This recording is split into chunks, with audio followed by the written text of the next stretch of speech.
तो गाइस देख सकते हो फाइनली कंप्लीट हो चुका है मेरा मस्किटो किलर से इंस्पायर हुआ रूम हीटर। तो कितना बढ़िया तगड़ा लुक आया है ओ गाइस देख सकते हो। और इसका मतलब फिलामेंट जो दिया है नाइक्रोम वायर से, जो फैन का जो रेजिस्टेंस होता है उसको खोल के मैंने फिलामेंट बना दिया है रूम हीटर का। ओ गाइस इसको टेस्ट करते हैं। सबसे पहले 220 वोल्ट दे देंगे एसी इनपुट गाइस। और उसका जो फैन है कूलिंग फैन वो है 12 वोल्ट। तो उसको लिए मैंने किक लगा दिया है 12 वोल्ट। देख सकते हो कितना बढ़िया लग रहा है गाइस।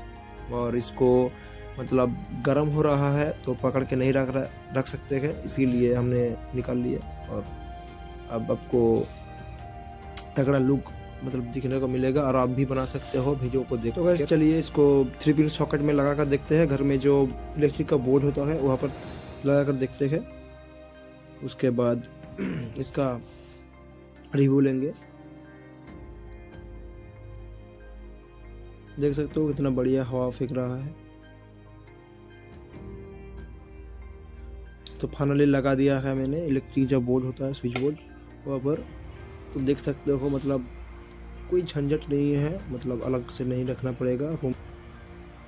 जल्दी से बना लो इसको वीडियो देखकर, बहुत ठंड आने वाला है। और अच्छा लगा तो लाइक और सब्सक्राइब कर देना चैनल को। Thank you. आज के लिए टाटा।